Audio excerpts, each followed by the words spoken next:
Olá, vou atender pelo nome de Diego aqui nesse relato. Desde jovem, sempre tive experiências estranhas ao meu redor. Depois do medo infantil ser vencido pela maturidade, veio o interesse e a curiosidade, e na primeira oportunidade comecei a investigar casos sobrenaturais, mas o que mais me intrigava e me interessavam sempre foi a respeito de lobisomens. Em 2011, através de uma página que escrevia algumas matérias e publicações a respeito dos meus estudos, uma moça entrou em contato comigo, me relatando muito do que ocorreu com ela na infância até a fase adulta. A moça aqui nesse relato vai se chamar Salete. Não demorou muito, marquei de me encontrar com Salete. Seria uma viagem considerável para mim, da região central do Rio Grande do Sul até o Vale do Itajaí, em Santa Catarina, mas precisamente na cidade de Idaial, Santa Catarina.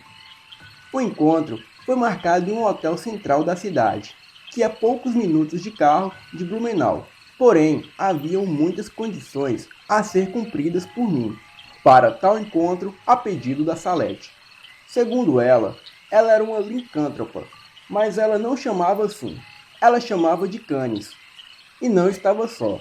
Dizia pertencer a um grupo, uma espécie de irmandade, algum clã, com vários canes e ela me encontraria por fora, quase que em segredo, pois eram muito rígidos com as suas regras quanto a contato com pessoas de fora do clã, mas que devido às minhas matérias, ela estaria me dando um voto de confiança, até porque ela acreditava que eu poderia contribuir com algo para o clã.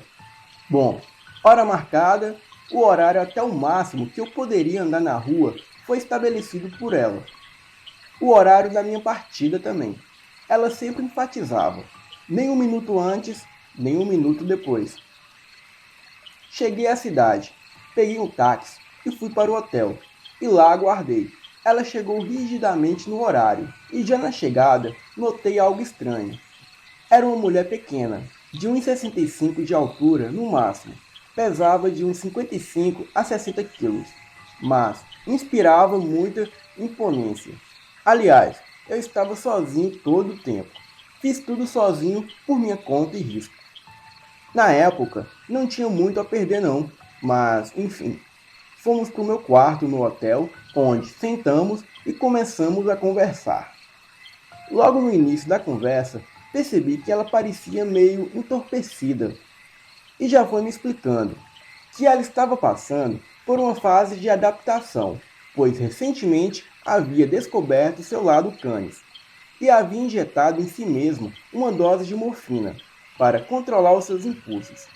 E seguimos a conversa. Ela me explicou um pouco das regras dos canis, sobre o sangue canis e vários outros assuntos. Foi uma conversa muito produtiva e ao mesmo tempo estranha sim. A presença dela provocava uma certa estranheza, mas para um curioso como eu, uma estranheza boa. Logo em seguida, a conversa tomou um cunho mais descontraído. A tensão no ar foi quebrada, mas ainda restava umas 2 horas até a hora estabelecida por ela para ir embora. E 3 horas depois, eu deveria sair da cidade. Perguntei se podia pedir um lanche para nós jantarmos. Ela disse que sim, mas que entregasse no quarto, que eu não deveria sair para buscar. Eu disse que tudo ok. Comemos, conversamos mais um pouco e logo depois de comermos, ela começou a ficar mais agitada. Perguntei se ela estava bem. Ela respondeu sim. Estou bem. Só acho que o lanche diminuiu o tempo do efeito da morfina, mas ainda está tranquilo. Essa agitação pendurou pelas próximas horas que estava ali. Ela fumava um cigarro atrás do outro, então faltavam poucos minutos para ela ir embora. Comecei a me despedir, agradeci pelo tempo e tudo mais. E foi quando as coisas começaram a ficar estranhas. Simplesmente, ela foi me dar um abraço, um simples abraço. Porém, no que ela me abraçou, ela me empurrou para longe, com força, muita força para alguém do tamanho dela. Eu a mantive calma e tornei a perguntar se ela estava bem. E ela respondeu: Se afasta de mim, só um pouco. Não se aproxima. Ela estava em pé, muito tensa, muito mesmo. Eu notava espasmos na mão dela e comecei a escutar estalos vindo dela. E notei que eram seus ossos, mas precisamente a maxila, que observei perfeitamente se deslocar de um lado para o outro, como se estivesse desconjuntando, mudando o traço do rosto dela rapidamente. Ela estava de olhos fechados. Então, ela colocou as mãos no rosto e se sentou na cama. E os estalos que eu ouvia não eram estalos de quando você estala os dedos. O seu ombro ou seus joelhos estalaram, e os estalos eram fortes, como de ossos quebrando mesmo, estalos secos. Vi os dedos dela ao rosto estalarem e se desconjuntarem do mesmo jeito. Fiquei observando, sem medo algum, e ainda nessa posição ela disse: o seu cheiro é muito bom. Aí comecei a me preocupar e disse: posso fazer algo para você se acalmar? E ela disse: só fica aí, espera, já estou me acalmando. Ela passou uns 5 minutos sentada na cama, com as mãos no rosto, e os estalos pararam. As mãos dela voltaram ao normal. Quando ela tirou a mão do rosto, também tinha voltado ao normal, mas estava assustada e me perguntou o horário. Eu respondi que era a hora exata que ela tinha marcado para ir embora. E rapidamente ela pegou a sua bolsa e eu perguntei se eu poderia acompanhá-la até o térreo. E ela disse que sim. E descendo as escadas, ela disse: Desculpe, tu nem imagina o risco que tu correu por minha causa há pouco. Estou indo. Algum dia nos falamos novamente. Ela acelerou o passo e havia um táxi a aguardando. Ela entrou e foi embora. Eu voltei para o quarto, deitei e fiquei pensando no que havia ocorrido. Adormeci e acordei com o celular despertando 20 minutos antes do horário que ela havia marcado, para dar tempo de, no horário exato, estar fora da cidade. Levantei, chamei um táxi e fui embora. Consegui sair da cidade na hora certa. E bem aí chegou um SMS da moça dizendo: Espero que já esteja fora da cidade. Farejaram o cheiro do seu abraço na minha roupa e ficaram muito bravos. Alguns saíram para ver se te encontravam. Respondi o SMS dizendo que sim, que já estava fora do perímetro do município. E ela respondeu: Ótimo, se cuide.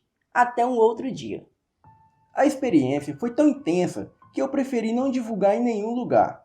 E essa é a primeira vez que eu divulgo por esse canal no YouTube.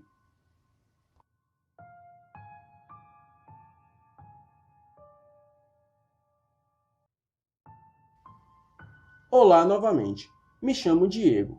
Nesse relato, eu vou dar continuidade à história do suposto clã de Indaial, Santa Catarina, que investiguei e acabei me envolvendo. Após retornar de Santa Catarina, segui em contato com Salete, que passou a me relatar parte do que estava ocorrendo com ela e ao clã. Ela me contou que designaram 2 canes do clã para acompanhar ela durante a sua fase de adaptação, e que eles já estavam sabendo de mim. Mas tudo bem agora, pois eu estava em fase de observação para ver se eu realmente era confiável, etc. Mas pensem nos seres mais desconfiados que existem e multiplique por 10. Eles eram ainda pior. Retornei a Indaial mais 3 vezes. Sempre nos encontrávamos nos mesmos padrões do primeiro encontro. Mas não houveram mais incidentes como na primeira vez. Nesses encontros, ela começou a me passar palavras-chave e alguns conteúdos para estudo. Um deles, que eu irei repassar aqui para vocês pesquisarem por conta própria, é São Cristóvão Sinocefalo. Vou deixar o link aqui na descrição do vídeo para quem quiser pesquisar mais a fundo. Ao começar a pesquisar e a entender, ela começou a me explicar que os tais lobisomens ou canes não têm nada a ver com maldição, e que não existe ritual para você virar um canis, que isso é muito confundido com um ritual que alguns humanos praticam em períodos pré-diluvianos, que atualmente é chamado de Hominis Bestialis, ou Homem-Besta. onde consistia do ser humano abrir mão da sua humanidade e deixar o seu lado fera dominá-lo. Uma abominação, já que os canes estão aqui desde a criação. Tanto que nos estudos sobre os sinocefalos, há citações até de aldeias compostas por esses seres em tempos pré-bíblicos. Assim como nas expedições de Alexandre o Grande, há citações sobre isso também.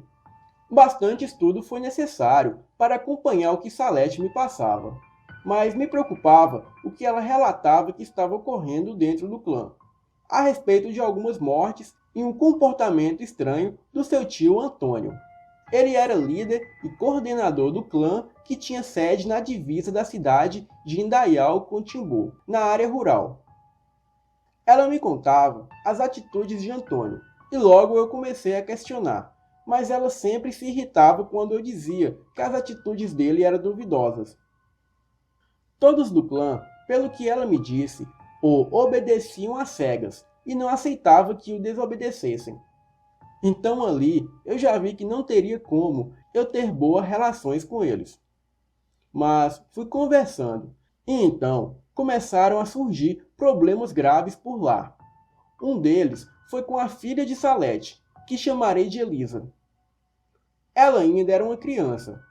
Salete concebeu a criança 5 anos antes de descobrir o seu lado Canis e antes mesmo de descobrir o clã dos Ângelos Canis. Ela me contou que não só ela, como outros Canis, tiveram pesadelos onde via alguém sequestrando a menina na escola. Pois, embora toda a nova fase de sua vida, ela ainda estava se adaptando e procurava ainda levar uma vida relativamente normal, levando a sua filha à escola e tudo mais. Perante essa possível ameaça, ela pediu a seu tio se um Canis pudesse vigiar Elisa enquanto ela estivesse na escola. O que estranhamente foi negado a Salete com a desculpa de que estava havendo atividades na região e todos os Canis tinham que estar a campo monitorando. Ela disse que o total eram 40 Canis e 30 humanos que colaboravam com eles. Eu logo estranhei muito que eles não autorizassem nenhum deles a fazer essa guarda. Salete começou a ficar desesperada, pois enquanto vivesse como uma pessoa comum, ela teria que manter as aparências, pois se afastasse a menina da escola, iria lhe trazer problemas. Em Santa Catarina, se uma criança falta por mais de 3 dias à escola, o conselho tutelar é acionado. Eu estava em férias das minhas atividades e já havia programado para retornar a Indaial, então eu me propus. Eu faria a vigília da menina na escola. A escola tinha muitos campos abertos ao redor. Dava para observar perfeitamente. Ela disse que ia avisar seu tio, o que não me deixou nem um pouco confortável. Eu disse ok, então eu obtive a liberação para ir fazer a vigia para a alegria de Salete. Mas ela em nenhum momento escondia a preocupação comigo, dizendo coisas como: olha, só aceitei sua ajuda porque estou desesperada e durante o dia o sol está muito forte e lesiona muito a minha pele. Quando estamos em período de adaptação, a nossa pele fica muito sensível. Eu não consigo ficar exposta por mais de 20 minutos. Realmente, eram as primeiras semanas de fevereiro e o sol era muito forte por lá, mas fui cumprir com a minha palavra. Passei o período de 10 dias em Indaial, com a palavra do tio dela que dentro desses dias que iria conseguir deslocar alguém para vigiar a garota. Passei por muito perrengue. Durante o dia eu fazia a vigia e à noite dormia onde eu conseguia dormir. Dormi até em um barracão abandonado nos fundos de uma igreja por algumas noites, pois não tinha como eu pagar todos esses dias em um hotel, e nenhuma noite era tranquila. Eu sempre tinha a sensação de estar sendo observado. Pelo 6º dia, chovia muito à noite. Eu estava no barracão e só me lembro de acordar gritando, deitado na minha cama improvisada no chão, porém com Salete sentada no chão com minha cabeça no seu colo. E Salete disse: calma, calma, sou eu. Vim até aqui porque os guris me ligaram dizendo que tinha muita atividade pela região muita coisa ruim rondando e que eu viesse dar uma olhada em você. A poucos metros daqui, eu vi alguns vultos, e então ouvi você gritando, e corri até aqui, e vi você deitado com os braços cruzados, em forma de X no peito e gritando desesperado. Lembrando que ninguém além de Salete tinha permissão de ter contato comigo. Era uma regra do clã, que depois que você o adentra por completo, passa pela iniciação. Você não pode mais ter contato com pessoas fora dele. Salete só tinha, porque ela ainda estava em períodos de transição, onde ainda estava dando os nós dos fios soltos para ela adentrar de vez. Então eu disse, realmente, só me lembro de sentir uma presença ruim, maligna, em algo que parecia uma suspensão astral, que me paralisava de medo e pânico. Salete então disse, realmente, começou para você também. Começou? O quê? Todos que começam a adentrar esta realidade começam a sofrer ataques mentais e astrais para te intimidar e desistir, pois para entidades malignas ainda é muito mais proveitoso que os humanos e até mesmo muitos cães permaneçam dormentes a tudo que existe. Por isso, atacam os que estão despertando. O clã ensina a se proteger melhor de tudo isso.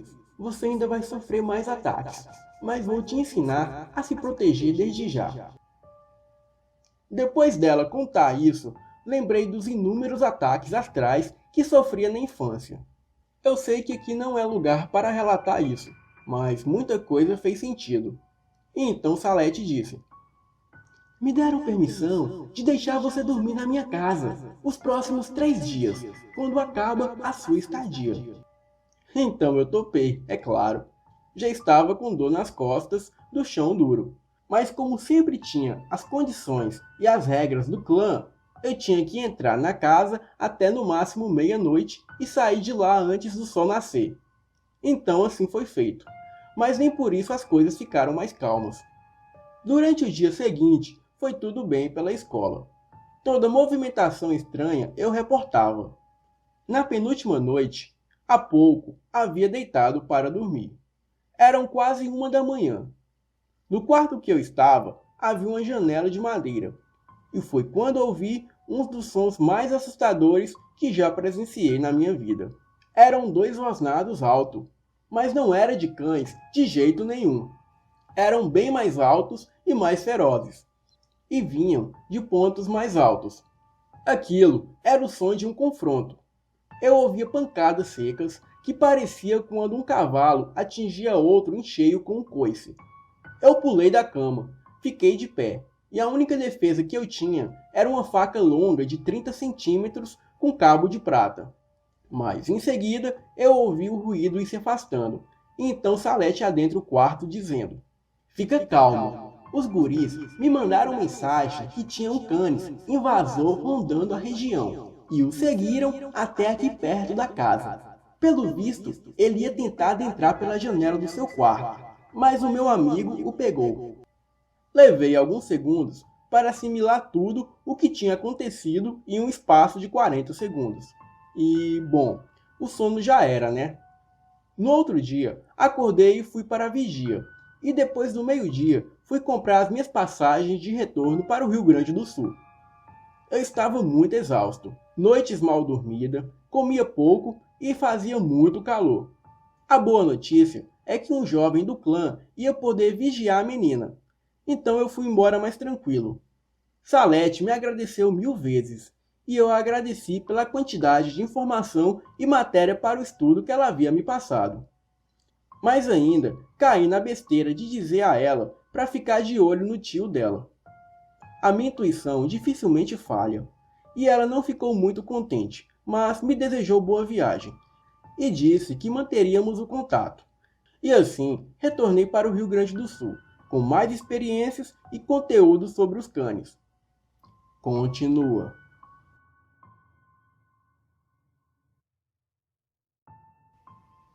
Olá! Antes de iniciar a continuação do meu relato, peço que pesquisem sobre os canis. E também quero responder a algumas perguntas e críticas que fizeram da segunda parte do meu relato. Primeiro, que não sou nenhum pré-adolescente.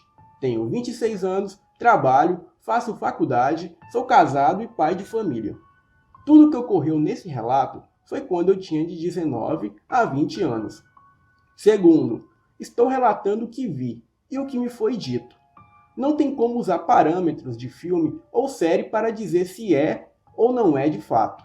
Terceiro, foi uma experiência muito forte e marcante. E lembro de tudo, como se estivesse ocorrido ontem.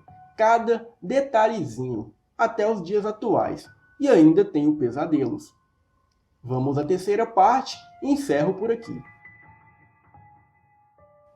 Retornei para o Rio Grande do Sul, mas não demorou muito. A situação em Indaial, para Salete e sua filha e amigos, começou a piorar muito. Tomei uma decisão drástica, que me custou muito, inclusive uma vaga na faculdade. Decidi me mudar para Indaial e permanecer lá, até tudo se resolver por lá. Salete e sua filha me tratavam muito bem, como da família, então me vi fortemente inclinados a ajudá-los. Mas, me mudando para lá, eu nem fazia ideia do que eu estava me metendo. Assim que me estabeleci, eu busquei emprego e encontrei um. Em seguida, usei das minhas economias e aluguei uma kitnet. Comecei a estabelecer a vida lá. Quando Salete me solicitava uns favores, inclusive para os cães, que muitas vezes consistia em observar movimentações de entra e sai em algumas empresas da cidade à noite, principalmente as que ficavam à margem da BR-470, como a Tashibra, que é uma empresa de lâmpadas, e o frigorífico Vila Germânia, que, segundo eles, os donos da empresa tinham alianças de pacto com outros cães ruins, inclusive com satanistas. E o Ângelus Canis buscava combater esse tipo de aliança. Por muitas vezes, observei o entra e sai de pessoas estranhas, mesmo dessa empresa, no período da noite. Mas eu só reportava a Salete, e ela repassava aos demais do clã. Aliás, é importante ressaltar que a BR-470 é uma rodovia que possui justamente, nessa época, um dos maiores índices de mortes do Brasil, com acidentes fatais e bizarros, o que me disseram que ocorria devido à prática dos empresários dessa empresa. Bom, eu fazia essa função sempre que me era solicitado. Salete me contava que todos do clã já gostavam de mim, menos o seu tio Antônio, que nunca gostou de mim. Até hoje não sei o motivo, mas sempre que podia, ele me criticava e colocava 1000 defeitos em tudo. Parece que ele leu meus pensamentos que eu não confiava nele. Um dia, ocorreu uma reviravolta. Salete parou de falar comigo. Eu não recebia mais mensagens e nem pedidos de observação. Ia até a sua casa de dia e estava sempre fechada. Depois de uns 2 dias, ela me manda uma mensagem dizendo para mim ir embora, pois o clã não aceitava traidores. Aquilo foi uma péssima surpresa e fiquei sem entender nada. Mandei mensagens dizendo: O quê? Pirou? Do que está falando? Ela respondeu em alguns minutos: Não se faça de bobo. Você sabe muito bem o que fez. Já disse. Trate de ir embora. Agora que não vou mesmo. Eu corro o risco que for, mas tu vai me esclarecer isso. Olha, você só está vivo porque eu tive consideração pela ajuda que me deu com a minha filha e com a ajuda que me deu os meses que ficou aqui. Se não fosse isso, eu tinha deixado te despedaçarem. Ainda não me disse do que estou sendo acusado. Estou aguardando a sua resposta. Ai, todos já sabem que foi você que vazou as informações dos canes que estavam se deslocando para o Rio do Sul, para investigar atividades lá. Pois tu é o único de fora que sabia e o único que podia vazar essa informação. Me defendi, dizendo que era um absurdo tal alegação, que jamais faria isso, que alguém estava tentando me prejudicar com isso, e que ela me desse o benefício da dúvida. Relutantemente ela aceitou. Conversando melhor, ela disse que Antônio, sem pensar 2 vezes, proferiu a sentença de me caçarem e me abaterem. E ela, ao saber, interferiu e disse que apenas cortassem contato e me deixassem ir embora. Isso ficou claro para mim que Antônio que era o traidor nisso tudo, pois, realmente, os cães foram emboscados em Rio do Sul e quase mortos a tiro. Conversei com Salete e pedi para ela tomar cuidado com ele novamente, e que se ela pudesse, cortasse laços com o clã e seguisse a vida dela. Ela disse que era a vontade dela, mas que tinha que pensar bem. Perante a isso, ela disse que ainda assim era melhor eu sair da cidade, e só retornar quando as coisas acalmassem ou achar indícios de mais alguém que pudesse ter vazado a informação. Considerando as 2 noites em que Salete cortou contato comigo, eu ouvi muitos barulhos no telhado da kitnet que ficava, e tinha muitos pesadelos. Aceitei a recomendação dela, e depois de 4 meses em Dayal, eu retornei para o Rio Grande do Sul. E quer saber? Voltei triste com tudo aquilo, pois percebi todas as mudanças drásticas na minha vida que fiz para ajudar Salete e aprender um pouco mais sobre o sobrenatural, e terminei como um traidor. Retornei e me reorganizei, e dentro de 2 meses Salete fez contato, dizendo que esperava que eu estivesse bem e que Antônio havia organizado para o clã se mudar para o Paraná, e que ela iria de vez com eles, pois estava em uma situação financeira delicada, tentando viver normalmente e não conseguia. Eu, novamente, disse para ela não ir com ele, conversasse com os 2 cães mais amigos e próximo a ela e que tocassem a vida deles longe de Antônio. Nem preciso dizer que ela não fez o que falei, né? Levou 3 semanas para Salete me mandar outra mensagem, e muito perturbadora desta vez. Ela contou que chegaram no Paraná, se instalaram e tudo mais. Era uma antiga fazenda com grandes instalações que poderia acomodar todo mundo. E quando já estavam todos devidamente acomodados, Antônio marcou a data e a hora de uma reunião em uma localização específica, uma espécie de salão que havia na propriedade. Todos se reuniram lá, mas Antônio nada de aparecer. Salete e um dos seus amigos se atrasaram, pois justamente tinham ido atender a sua filha que havia adoecido e estava no alojamento. E quando chegaram lá, ainda observando de longe, ouviram sons de grunhidos. E ao observar, viram todos do clã trancados dentro do salão, com outros cães ao redor, o que não pertenciam ao clã. O ar era pesado. E o maior choque: Antônio estava observando do lado de fora junto a esses cães. Não demorou muito e Salete e seu amigo ouviram um estampido forte, quase uma explosão, e um forte cheiro de nitrato de prata foi exalado vindo do salão onde estavam os cães.